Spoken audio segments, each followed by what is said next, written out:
చెప్పండి బాబు. కట్న కానుకలు ఎంత ఆశిస్తున్నారు? అయ్యో! అసలు మీరు మా పెళ్ళికి ఒప్పుకోవడమే మా అదృష్టం. నేనొక మామూలు ప్రైవేట్ ఉద్యోగిని. కోట్లు విలువ చేసే ఆస్తిపాస్తులున్న మీరు నన్ను మీ అల్లుడిగా అంగీకరించడమే పెద్ద విషయం. ఇంకా కట్నాలు కూడానా? మా అమ్మాయికి భర్తగా వచ్చే మనిషికి ఉండాల్సిన అర్హత కేవలం తన మనసుకు నచ్చడమే. మనసుకు నచ్చిన వ్యక్తితోనే ఏ ఆడపిల్లైనా ఆనందంగా బతుకుతుంది. నువ్వు మా కావేరి మనసును గెలుచుకున్నప్పుడే నీకు ఆ అర్హత వచ్చేసింది. నాకున్నది ఒక్కతే కూతురు. మా తదనంతరం ఈ యావదాస్తికి మీరు మీ పిల్లలే వారసులు. కానీ పెళ్లి సమయంలో ఇస్తేనే దానికి వరకట్నం అనే పేరు. కాబట్టి సరిగ్గా పెళ్లి రోజుకి 50 లక్షల రూపాయలు వరకట్నంగా నీ చేతిలో పెడతాను. అది మీరు ఎలాగైనా ఖర్చు చేసుకోండి. నాకేమీ వద్దు మామయ్య. ఎలాగో మీరు ఇస్తున్నారు కాబట్టి ఆ డబ్బుని నేను కావేరి పేరు మీదే బ్యాంకులో డిపాజిట్ చేసేస్తాను అంటాడు రాహుల్. అలాగే బాబు, నీ ఇష్టం అని బదిలిస్తాడు సురేంద్ర. చూస్తుండగానే పెళ్లి రోజు రానే వచ్చింది. చిన్న పిలక జుట్టుకి పెద్ద సవరం తగిలించుకుని దానికి అందమైన జడగంటలు చుట్టి కాళ్లకు మువ్వల పట్టీలు పెట్టుకుని కళకళలాడుతూ నట్టింట్లో పరుగులు తీసే తన కూతురు ఈరోజు పూల జడతో నుదుట బాసికం కట్టుకొని బుగ్గన చుక్క పెట్టుకొని పెళ్లి కూతురుగా కనిపించగానే సురేంద్ర కళ్ళు ఆనందంతో చెమ్మగిల్లుతాయి. కావేరి మెడలో తాళిపడి వివాహం పూర్తయిన తరువాత గుండెల నిండా కొండంత బాధను మోస్తూ తనని అత్తగారింటికి సాగనంపుతాడు. తండ్రిని వదిలి ఉండాల్సి వస్తుందన్న బాధతో కావేరి కూడా కన్నీళ్లు పెట్టుకుంటుంది. కోరి చేసుకుంటున్న పెళ్లి కాబట్టి కోట్ల ఆస్తికి వారసురాలిగా కాకుండా ఒక మామూలు ఇల్లాలులాగా ఇంటి పనులన్నీ శ్రద్ధతో చేస్తుంది కావేరి. ఇంట్లో రాహుల్, అత్తగారు వసంత, కావేరి ముగ్గురే ఉంటారు. నోట్ల కట్టలతో వచ్చిన కోడలు కాబట్టి వసంత మరింత ప్రేమగా చూసుకుంటుంది కావేరును. కొన్ని రోజులు గడిచాక ఓ రోజు కావేరును హాస్పిటల్కి తీసుకెళ్తాడు రాహుల్. ఏంటి రాహుల్, హాస్పిటల్కి తీసుకొచ్చావెందుకు? ఏం లేదు కావేరి, ఇప్పుడు నీ వయసు 22 ఏళ్లే కదా. మనం ఒకరినొకరం ఇష్టపడ్డాం కాబట్టి పెళ్లి చేసుకున్నాం. మరి పెళ్ళయ్యాక పిల్లలు కలగకుండా ఉంటారా ఏంటి? పిల్లల బాధ్యత తీసుకోవడం అంటే చిన్న విషయం ఏం కాదు. ఇంత చిన్న వయసులోనే నువ్వు అంత పెద్ద బాధ్యత నెత్తి మీద వేసుకొని కష్టపడటం నేను చూడలేను. అందుకే కొంతకాలం వరకు మనకు పిల్లలు కలగకుండా ట్రీట్మెంట్ తీసుకుందాం. అయ్యో, అదేంటి రాహుల్, భగవంతుడిచ్చినప్పుడే పిల్లల్ని తీసుకోవాలి. మనం కావాలనుకున్నంత మాత్రాన తర్వాత పుట్టమంటే పుడతారా ఏంటి? ఇవాళ రేపు ప్రతిదానికి ఒక ప్రాసెస్ ఉంటుంది కావేరి. నువ్వేం భయపడకు. మనం లైఫ్ని బాగా ఎంజాయ్ చేయాలి. జస్ట్ కొంతకాలమే కదా, ప్లీజ్ ఒప్పుకో. సరే, నీ ఇష్టం. ముఖ్యంగా ఈ విషయం మామయ్య గారికైతే చెప్పొద్దు, చంపేస్తారు నన్ను. నేనెందుకు చెప్తాను చెప్పు. అలా వాళ్ళిద్దరూ మాట్లాడుకొని కొంతకాలం వరకు పిల్లలు పుట్టకుండా కావేరికి ట్రీట్మెంట్ చేయించి ఇంటికి తిరిగి వెళ్తారు. మరుసటి రోజు కావేరి, టైం 6 అవుతుంది, నేను ఆఫీస్కి వెళ్ళాలి, బాక్స్ రెడీ చేసావా? రెడీ రాహుల్, తీసుకొస్తున్నాను. ఎంతకాలం ఇలా నైట్ షిఫ్ట్లు చేస్తావు చెప్పు. డే షిఫ్ట్కి మార్పించుకోవచ్చు కదా. మనం అడిగినంత మాత్రాన ఇస్తారా ఏంటి? అయినా నేను ఇప్పటికే 2-3 సార్లు అడిగాను. మళ్ళీ మళ్ళీ అడిగినా బాగోదు. అయితే ఉద్యోగం చేయడం మానేసాయి. నాన్నను అడిగి డబ్బు తీసుకుందాం. ఏదైనా మంచి వ్యాపారం మొదలు పెట్టొచ్చు కదా. హలో మేడం, నీ పుట్టిల్లు రిచ్ ఏమో కానీ అత్తిల్లు కాదు. నాకు ఇలా సింపుల్గా బతకడమే ఇష్టం. నీ ఆస్తిపాస్తులు ఏమైనా ఇవ్వాలనుకుంటే మన పిల్లలు పెద్దయిన తర్వాత వాళ్ళకిద్దులే. ఇక నేను వెళ్ళి వస్తాను అంటూ వెళ్ళిపోతాడు రాహుల్. కాసేపటి తర్వాత, అమ్మయ్య, మొత్తానికి చేరుకున్నాను. గొప్పేలే అంటూ ఎదురొస్తుంది సుకన్య.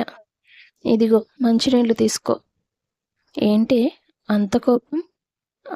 కోపం కాక నా మొగుడు ఇంకో పెళ్లి చేసుకొని మరో ఇంట్లో కాపురం పెడితే ఆనందంగా ఉంటుందా ఏంటి నాకు?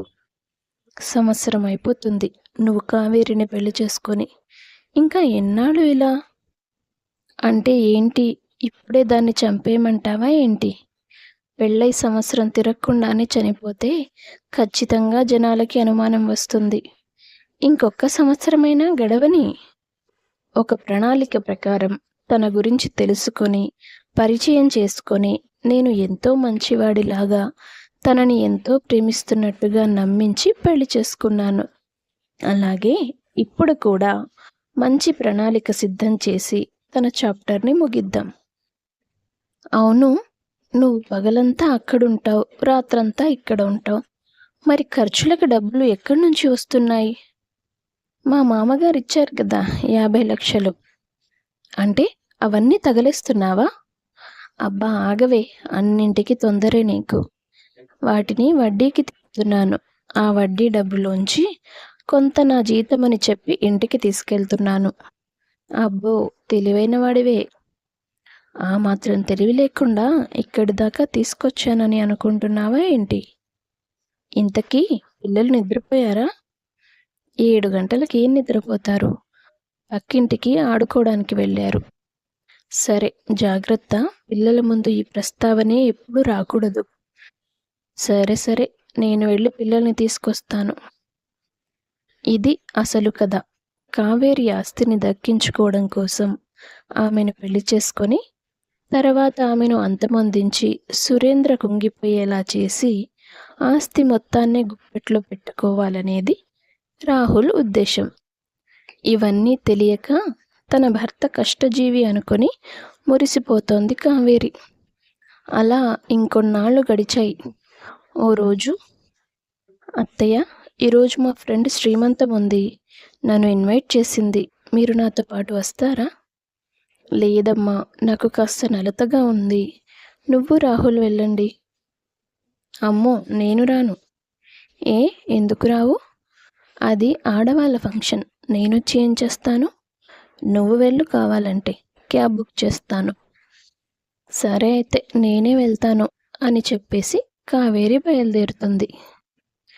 ఫంక్షన్కి రీచ్ అయి గాజులు వేసే కార్యక్రమం అది పూర్తయ్యాక స్నేహితులందరూ ఒకచోట కూర్చొని ముచ్చట్లాడుతారు. అబ్బా, నాకంటే వెనక పెళ్లి చేసుకుంది, అప్పుడే సీమంతం కూడా చేసేసుకుంటుంది. మా ఆయన ఉన్నాడు, మాట్లాడితే ఇప్పుడే పిల్లలు వద్దంటాడు. అయినా కనేది నేనే అయినప్పుడు ఆయనకేంటో బాధ అంటుంది లత తన స్నేహితులతో. కనేది నువ్వే అయినా పోషించాల్సింది ఆయనే కదా, అదే బాధ అని సమాధానమిచ్చి నవ్వుతారు మిగిలిన వాళ్ళు. అంతలో పల్లవి మధ్యలో కల్పించుకుని, అవునే కావేరి, మీ ఆయన వర్క్ చేసేది మాదాపూర్లోనా? లేదు, గచ్చిబౌలిలో. అవునా, గచ్చిబౌలిలో ఎక్కడా? ఏమో, నేనంత క్లారిటీగా ఎప్పుడూ అడగలేదు.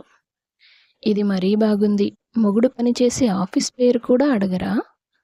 ఆయన ఒకసారి చెప్పాడు, కానీ నాకు అంతగా గుర్తు రావట్లేదు. ఓ రోజు నాకు మీ ఆయన మాదాపూర్లో కనిపించాడు, సరిగ్గా రాత్రి 8 గంటలకి.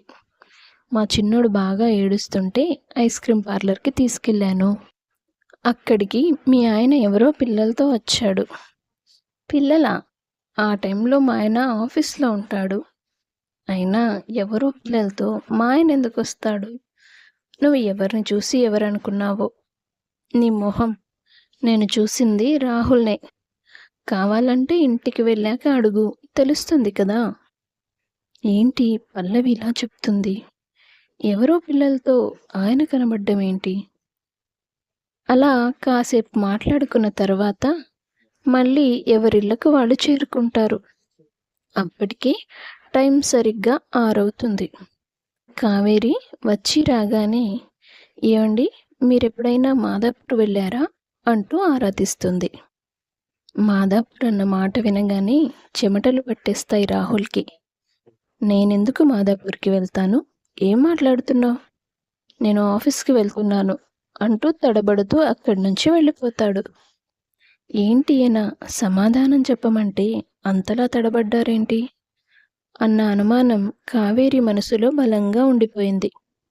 మరుసటి రోజు సాయంత్రం భర్తకు తెలియకుండా అతన్ని ఫాలో అవుతూ వెళ్ళింది. రాహుల్ బైక్ మాదాపూర్ వైపు మళ్లడం గమనించిన కావేరికి అనుమానం మరింత బలపడుతుంది.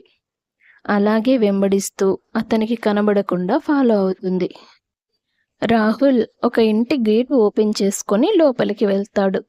గేటు బయట సుకన్య రాహుల్ అనే బోర్డు కూడా ఉంటుంది. అది చూసిన కావేరికి ఒక్క క్షణం గుండె జల్లుమంటుంది.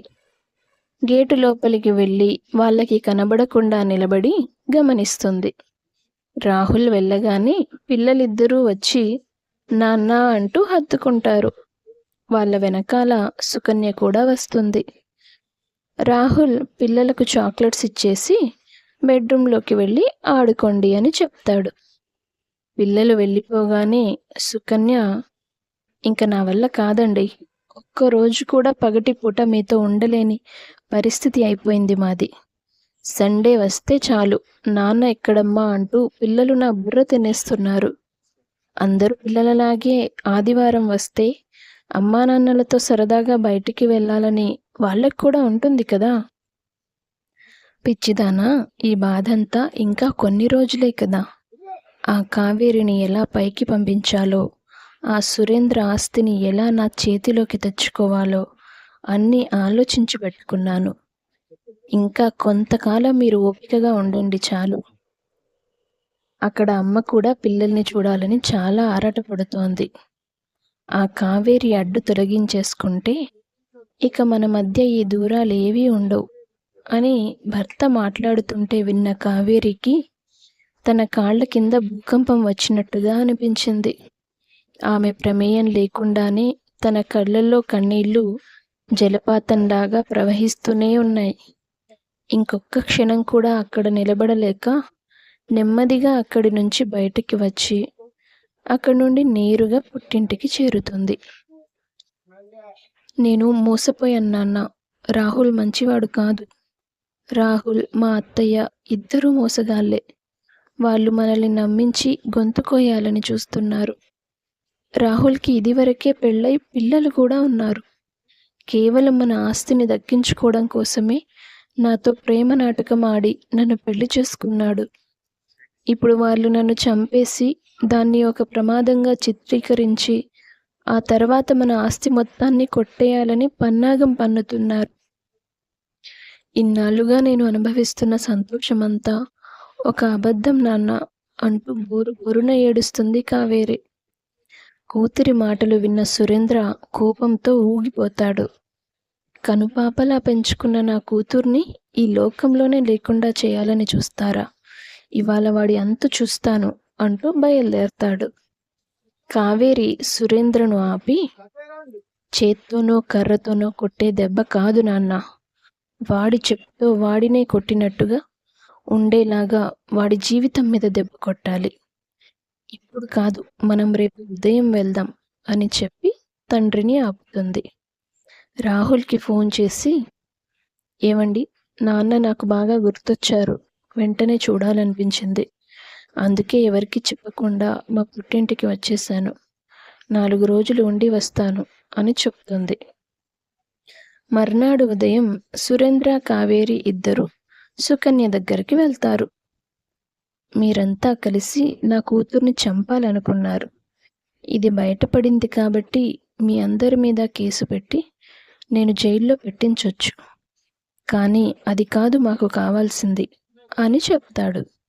తర్వాత కావేరి, నీ పేరు కూడా కలిపితే నీ పిల్లలు దిక్కులేని వాళ్ళైపోతారు. లోకం తెలియని పసిపిల్లలకి అమ్మను దూరం చేయడం ఇష్టం లేక నిన్ను క్షమిస్తున్నాను. అది కూడా నువ్వు మేము చెప్పినట్టుగా చేస్తేనే. వాళ్ళ మాటలకి సుకన్య భయపడిపోతుంది. మీరు ఏం చెప్పినా చేస్తానంటూ ప్రాధేయపడుతుంది. ఆ రోజు మధ్యాహ్నం రాహుల్ కోసం పోలీసులు వెళ్తారు.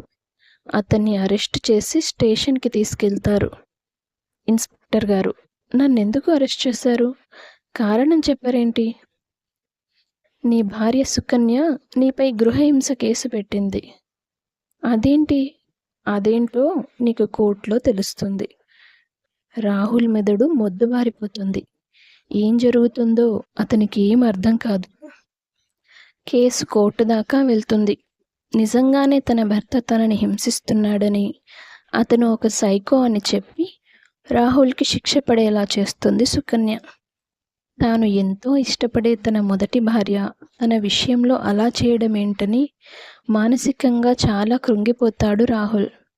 చేసిన తప్పు బయటపడకపోయినా చెయ్యని తప్పుకి బలైపోయానని బాధపడుతూ జైలు శిక్ష అనుభవిస్తాడు. చేతులారా భర్తను జైల్లో పెట్టించాల్సి వచ్చిందని సుకన్య బాధపడుతూ పిల్లల కోసం కష్టపడి సంపాదిస్తూ ఒంటరిగా బ్రతుకుతుంది.